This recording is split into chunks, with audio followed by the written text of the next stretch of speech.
हाथ से हाथ जोड़ो। क्या इतने नौजवान लोग हैं? अरे मेरा जैसा आदमी बोल रहा है तो थोड़ी आवाज दो। हाथ से हाथ। मैं एक आदमी सारे देश के अपोजिशन को भारी पड़ता हूं। इतनी अहंकार की बात उन्होंने करी, यानी उनकी पार्टी भी उनके सामने कुछ नहीं। जो नेता उनको आगे बढ़ाए वो भी कोई बात नहीं है, लेकिन मैं मोदी एक ही इंसान भारी पड़ रहा हूं सबके लिए। अरे भाई तेरे जैसे बहुत लोग हो गए दुनिया में, और हो भी गए, आगे भी बढ़े, फिर बाद में मिट भी गए। तो ऐसी अहंकार की बात मत करो। जवाहरलाल नेहरू जी ने एक बात कही थी। उन्होंने ये कहा था, जो आदमी अपना ही गुण गाता है तो समझ लेना कि उसके पास कोई अच्छे गुण नहीं दिखते, और गुणवत्ता क्वालिटी भी नहीं होती। ऐसे ही लोग अपना यानी बात करते रहते हैं। मैंने ये किया, मैंने वो किया। अरे क्या किए भाई? ये तो आपने कहा मैं गरीबों के लिए एक फ्री सिलेंडर देता हूं, गैस। कहा, दिया एक बार। अब देश में जो 7 करोड़ लोगों को पहले मिला था, उसमें से अब इस बार उनको एक सिलेंडर भी खरीदने की ताकत उनमें नहीं है। और ऐसे लोग बार बार कहते हैं कि हमने कुछ किया। अगर कोई किसने गरीबों के लिए किया है, मजदूरों की, किसानों की अगर किसने सुनवाई की है तो श्रीमती सोनिया गांधी जी और मनमोहन सिंह ने की। उन्होंने फूड सिक्योरिटी एक्ट लाया, गरीबों को अन्न देने का काम उन्होंने किया। अब वो छाती ठोक के मैंने 80 करोड़ लोगों को फ्री राशन दे रहा हूं। कहां से दे रहे भाई? जिस देश में एक दाना भी अपने आजादी के पहले उगता नहीं था, हमारे पास अनाज की कमी थी, लोग भूखे मरते थे, और अमेरिका से गेहूं लाके यहां पर बांटा जाता था। लेकिन नेहरू जी, इंदिरा गांधी जी ने ग्रीन रेवोल्यूशन किया, अनाज उगाओ, और आज अनाज का भंडार हमारे गोडाउनों में इतना है कि सोनिया गांधी जी ने सोचा इसको गरीबों में बांटो, और उन्होंने ये फूड सिक्योरिटी एक्ट लाया। अगर वो एक्ट नहीं लाते, अरे मेरे बाबा तुम कहां देते थे गरीबों को? मनरेगा किसने लाया? मनरेगा स्कीम किसने लाया? आपको मालूम नहीं? अरे मनरेगा स्कीम इंदिरा गांधी जी ने लाया, सोनिया गांधी जी ने लाया। जब सोनिया गांधी जी ने, मनमोहन सिंह जी ने मनरेगा योजना लाकर गरीबों को पेट भरने के लिए कम से कम 100 दिन का काम उनको देना चाहिए, उन्होंने शुरुआत की। और इन्होंने क्या किया इस बजट में? अगर आप देखेंगे, जिस जगह 2,72,000 करोड़ रुपए इस वक्त से आज के जो मेहनत का यानी गरीबों को जो वेजेस मिलते हैं, जो मजदूरी मिलती है, उसका हिसाब डाले 100 दिन के लिए मटेरियल के साथ 2,72,000 करोड़ रुपए होना चाहिए। ये छोड़िए मटेरियल का, कम से कम काम के लिए 1,72,000 करोड़ होना चाहिए। लेकिन इन्होंने बजट में कितना रखा मालूम? सिर्फ 60,000। गए बजट में 90,000 तो था, 42 दिन काम करे 100 दिन के बजाय, लेकिन अब सिर्फ 60,000 लगे। और ये गरीबों की बात करते हैं और उनको हमेशा झूठ बोलने की आदत है बीजेपी को। बीजेपी हमेशा झूठ बोलते हैं, ये झूठों के सरदार है सब। ये फैक्ट्स बोल रहे, मैं नहीं बोल रहा हूं। और ये मैं यही नहीं बोल रहा हूं, मैं पार्लियामेंट में भी बोला। मैं जब बोलता हूं तब हमारा जो कहने का मकसद गरीबों के बारे में हो, देश के बारे में हो, जब हम कहते हैं तो हमारे पूरे शब्दों को निकाल देते हैं, पूरे का पूरा। मैं कुछ नहीं कहा था, मैंने बोला मोदी साहब आप मौनी बाबा हो, तो फौरन चेयरमैन ने उसको निकाला। अरे मौनी बाबा पार्लियामेंट में पहले उन्होंने बोला, वाजपेयी जी ने हमारे नरसिंह राव जी को बोला, ये बीजेपी के लोग मनमोहन सिंह जी को बोले बाबा, मौनी बाबा।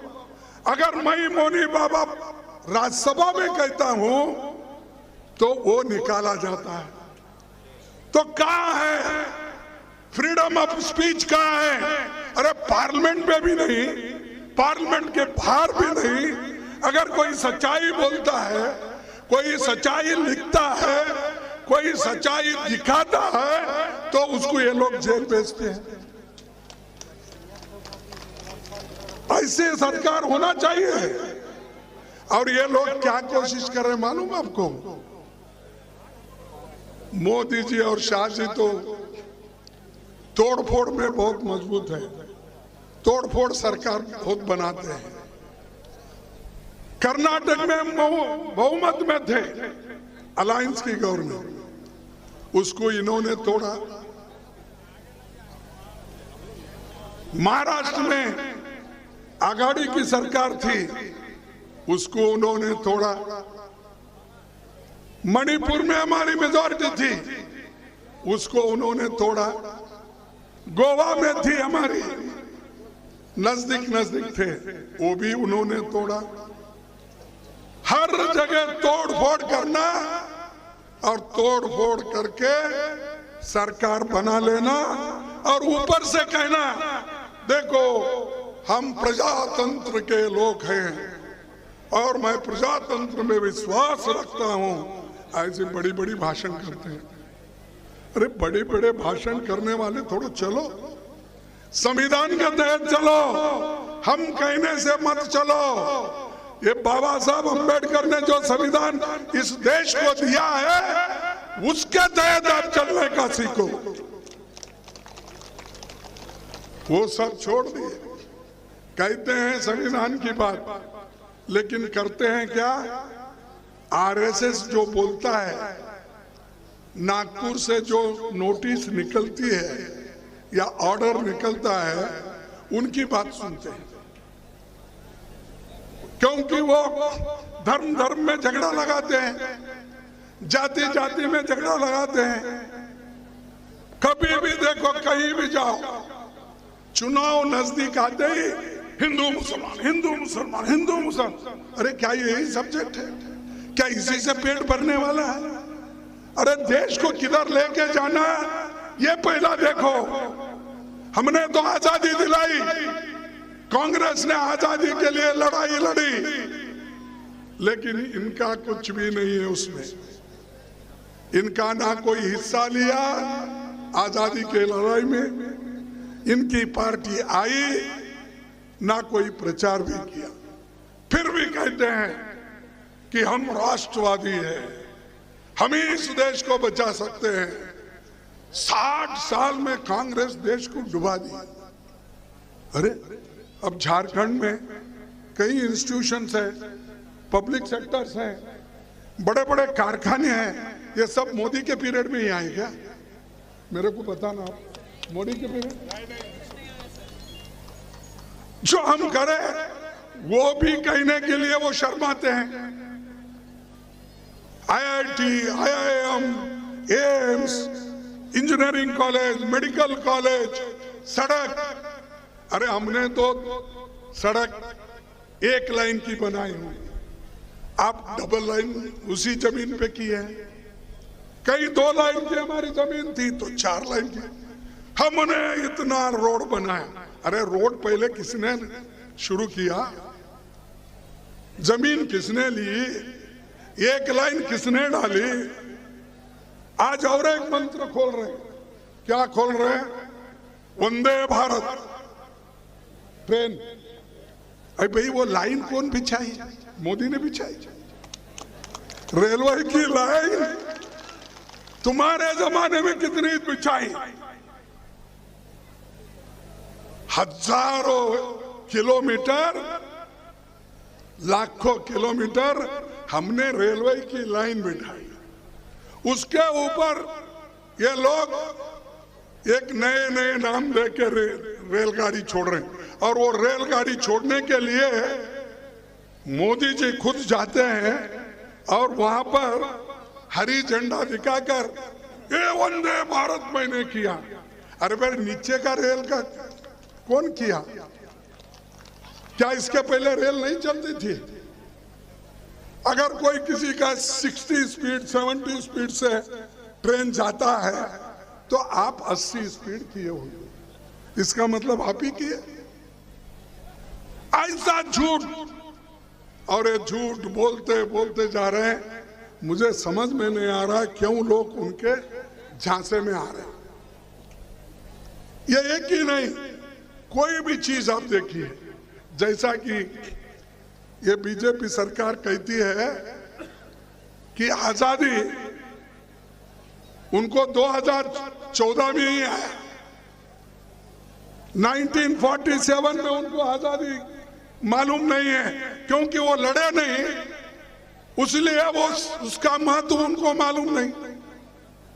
ये 2014 में प्राइम मिनिस्टर बने तब से ये कह रहे हैं अब फ्री इंडिया, मॉडर्न इंडिया। अरे मॉडर्न इंडिया तो पंडित जवाहरलाल नेहरू जी पंचवार्षिक योजना के तहत उन्होंने करके दिखाया, तो इसीलिए तो लाख लोगों को खाने को अन्न मिल रहा है, व्हाइट रेवोल्यूशन, दूध मिल रहा है, बच्चों को स्कूल है। इनके जमाने में 71,000 गवर्नमेंट स्कूल बंद किए। जो गरीब के बच्चे पढ़ते थे, जो गरीब के लोग अपने बच्चों को वहां भेजते थे, 71,000 गवर्नमेंट स्कूल्स बंद। और किसको दिए? जो भी प्राइवेट आते उनको देते गए। यूनिवर्सिटीज प्राइवेट को, सरकारी यूनिवर्सिटीज खोले ही नहीं क्योंकि वो मुफ्त में गरीब के बच्चों को देना पड़ता। तो ये जो इन्होंने बार बार कहते हैं गरीबों की बात, यही लोग हमेशा गरीबों को खत्म करने की कोशिश कर रहे हैं। और ये आंकड़े के साथ मैंने बोला। और दूसरी चीज हमने पार्लियामेंट में उठाया था, एक व्यक्ति जिसकी आमदनी 2019 में सिर्फ 1 लाख करोड़ थी, पहले तो 50 करोड़ थी, बाद में 1 लाख करोड़, फिर 2.5 साल में उस अदानी का इनकम, जो इनका दोस्त है, जो उसी प्लेन में बैठकर प्राइम मिनिस्टर शपथ लेने के लिए वो आए थे, उनके दोस्त का आज संपत्ति 13 लाख करोड़ है। कितना है? 13 लाख करोड़। कोई गरीब 2 लाख रुपए जो कमा के रखा होगा, क्या तुम्हारी संपत्ति 2 लाख से एकदम 13 लाख किसी का तो बना है? कौन सी ऐसी जादू है? क्योंकि अदानी जी को मोदी जी ने सरकारी पैसा देते गए। LIC जहां पर हमारे 28 करोड़ लोग अपनी पॉलिसी रजिस्टर किए, उनका पैसा है, वहां से ये उनको 16,000 करोड़ रुपए देते हैं। SBI बैंक जहां आप लोग डिपॉजिट रखते हैं, पैसा रखते हैं, वहां पर और दूसरे बैंकों से अब तक उनको 82,000 करोड़ मिला है, यानी 82,000 करोड़ किसी को मिलता है सिर्फ 2 साल में, 2.5 साल में। वो मोदी जी अगर वो नैक अगर हमारे सब गरीबों को, किसानों को, मजदूरों को अगर दिखाएंगे तो हम कोई मेहनत करने की जरूरत ही नहीं। जाते भाई मोदी जी, तुमने उसको 13 लाख का आदमी बनाया, 13 लाख करोड़ का आदमी बनाया, कम से कम मुझे 13 लाख का तो बनाओ। लेकिन वो हमेशा झूठ बोलते हैं। इन सब की संपत्ति एक आदमी के पास उन्होंने दिया, और ये सवाल हम पार्लियामेंट में उठाए, राहुल गांधी जी उठाए, तो इसको भी निकाल दिया।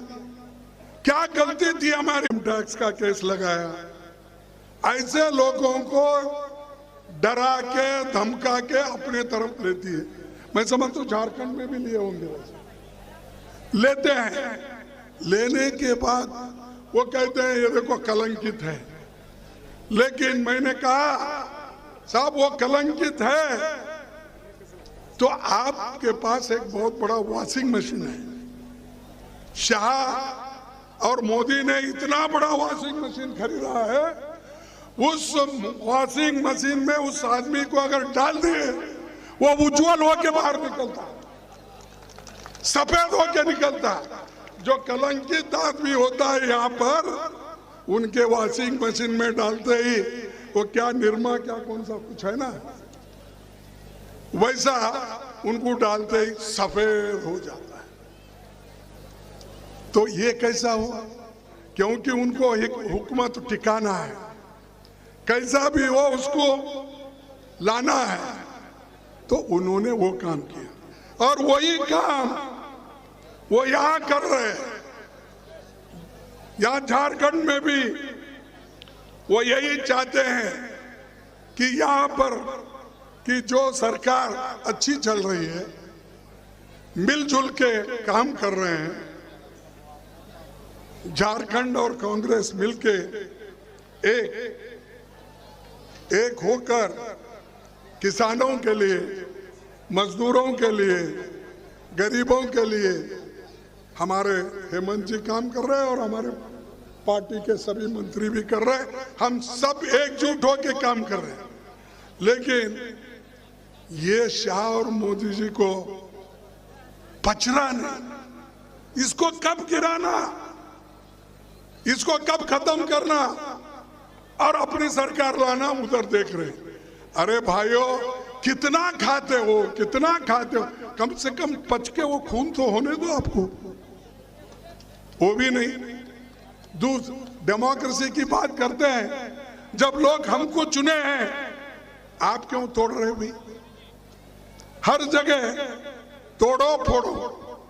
तो इसीलिए मैं आप सभी से यही कहूंगा, जो हम संसद में कहे थे और राहुल गांधी जी भी ये कहे थे, प्राइम मिनिस्टर साहब आप विदेश गए तो आपके साथ अदानी कितने बार आया, उसको निकाल दिए। फिर उन्होंने पूछा, जब प्राइम मिनिस्टर जाते उससे पहले एक दिन ये जाकर फिर ज्वाइन होते थे, वो कितने बार आप मिले? विदेशी दौरों में साथ ले जाकर दूसरों को कह के आपने उनको बड़े बड़े कॉन्ट्रैक्ट दिलाए, चाहे श्रीलंका हो, चाहे ऑस्ट्रेलिया हो, चाहे और किधर हो। ये सब कहा, पूरा अदानी साहब को उन्होंने ये ठेका दिया था और उनके लिए काम कर रहे, गरीबों के लिए नहीं है। फिर मैं एक शायरी बोला था, अगर इसमें कुछ गलती है तो आप भी मुझे टोक दो। क्या था उसमें? यही था,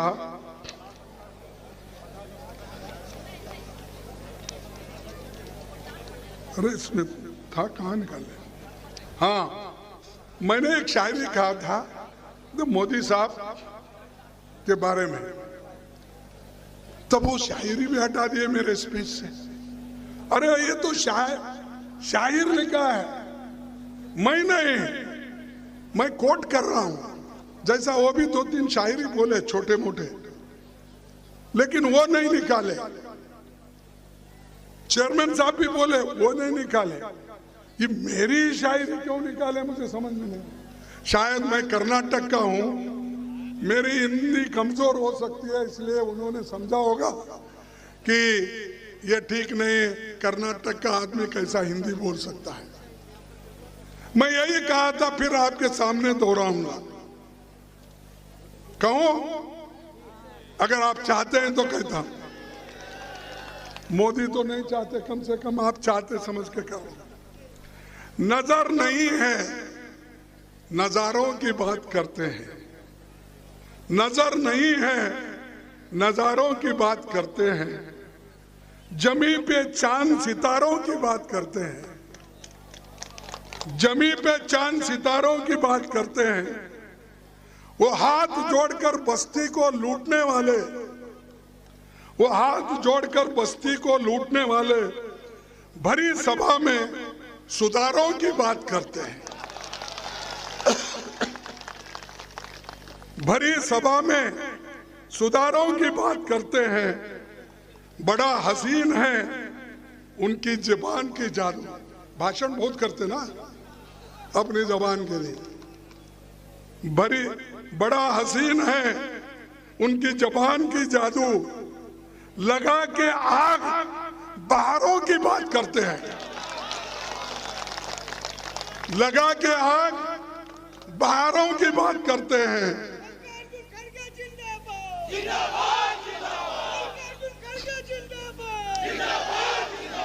मिली कमान तो अटकी नजर खजाने पर।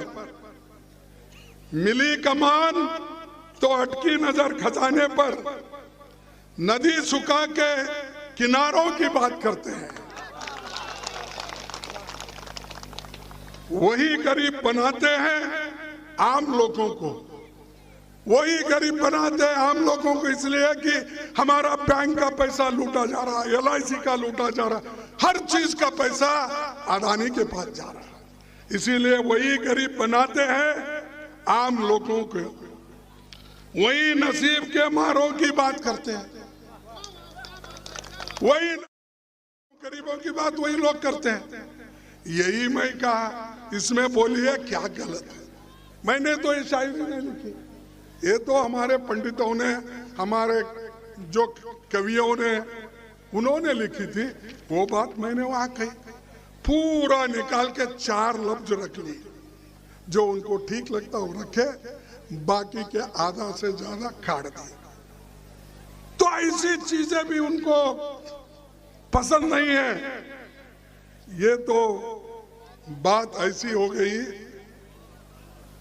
कि हम लोग तो देश के लोगों के लिए लड़ रहे हैं, नौजवानों के लिए लड़ रहे हैं, इन्फ्लेशन के खिलाफ लड़ रहे हैं, अनएम्प्लॉयमेंट के खिलाफ लड़ रहे हैं, किसान की आमदनी बढ़े इसके लिए हम लड़ रहे हैं। लेकिन ये लोग अपने दोस्तों को अमीर बनाने में लगे हैं। इसीलिए मैं और एक बात कहूंगा, और वो देश के लिए हमारे नौजवानों को ये जरूरी है, आप देखना चाहिए, देश को जिंदा रखने के लिए भले ही मर जाएंगे, देश को जिंदा रखने के लिए भले ही मर जाएंगे, ये दिल ये जान सब कुर्बान कर देंगे, मगर देश से अन्याय मिटाने के लिए हर चुनौती से टकराएंगे। ये हमारा है। इसीलिए दोस्तों, भाइयों और बहनों और मेरे किसान भाइयों, मैं आप सभी को तहे दिल से शुक्रिया अदा करता हूं, क्योंकि इतनी धूप है, इतने दूर से आते हैं, ये शेड्यूल ट्राइब एरिया है, यहाँ किधर कोई देखने वाला नहीं, देखने वाले एक ही थे, महात्मा गांधी जी, पंडित जवाहरलाल नेहरू जी, डॉक्टर अंबेडकर जी।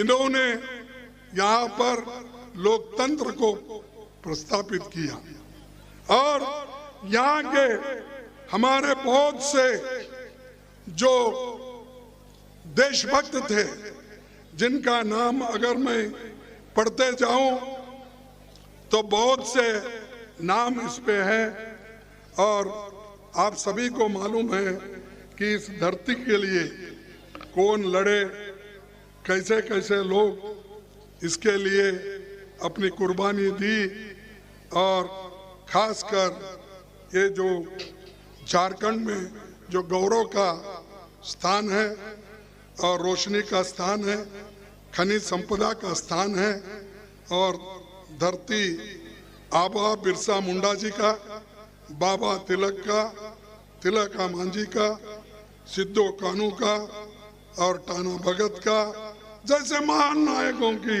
इस महान भूमि को मैं नमन करता हूं, और आपका आशीर्वाद मांगने के लिए ठहरा हूं। रामगढ़ के बाई इलेक्शन में जो 27 तारीख होने जा रही है, उसमें हमारा जॉइंट कैंडिडेट है, कांग्रेस का कैंडिडेट जो मिली जुली सरकार है, वो जो हेमंत जी के नेतृत्व में चल रही है, तो हम दोनों मिलके लड़ रहे हैं। बजरंग महातो है क्या यहाँ, सॉरी, तो इनको हम सब लोग मदद करना है, क्योंकि हमारी मिली जुली सरकार रहने की वजह से हमारा कर्तव्य होता है कि मोदी जी को हम दिखाए, देखो भाई मिली जुली सरकार, और सब मिलके आपका मुकाबला कर सकते हैं। आप छाती ठोक के ये नहीं बोल सकते मेरे सामने कौन है, तुम्हारे सामने हम सब है, हम सब मिलके लड़ रहे हैं। तो मैं आपसे फिर एक बार अपना मत पूछूंगा, आप आशीर्वाद कीजिए, और सभी लोग, मैं समझता हूं कि आप एक होकर हाथ से हाथ जोड़ो कार्यक्रम का पूरा लाभ उठाएंगे, लोगों की समस्या सुनेंगे, और इससे पहले जो भारत जोड़ो की यात्रा आपने कामयाब की, इसीलिए मैं हमारे प्रभावी जो जनरल सेक्रेटरी है अविनाश पांडे जी और अध्यक्ष हमारे राजेश ठाकुर जी, सीएलपी लीडर और सारे नेता लोग यहाँ जो बैठे हैं, उन सभी को मैं अपने पार्टी के ओर से, एआईसीसी के ओर से धन्यवाद देता हूँ। और आप आगे बढ़ते रहो, हम आपके साथ हैं। इसीलिए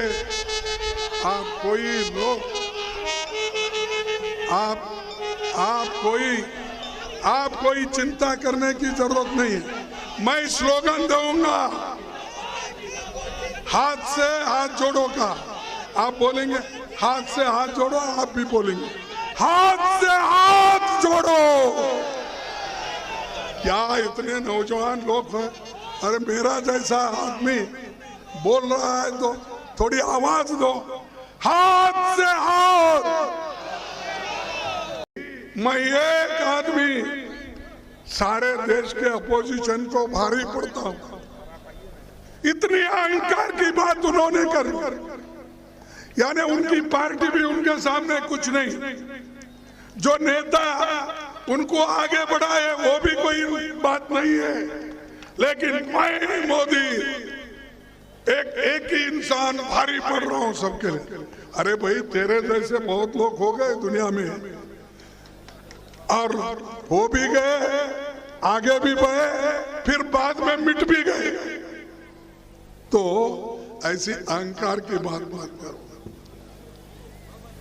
जवाहरलाल नेहरू जी ने एक बात कही थी, उन्होंने ये कहा था, जो आदमी अपना ही गुण गाता है तो समझ लेना कि उसके पास कोई अच्छे गुण नहीं दिखते। और गुणवत्ता, क्वालिटी भी नहीं होती। ऐसे ही लोग अपना बात करते रहते हैं, मैंने ये किया, मैंने वो किया। अरे क्या किए भाई? ये तो आपने कहा मैं गरीबों के लिए एक फ्री सिलेंडर देता हूं, गैस कहा, दिया एक बार। अब देश में जो 7 करोड़ लोगों को पहले मिला था, उसमें से अब इस बार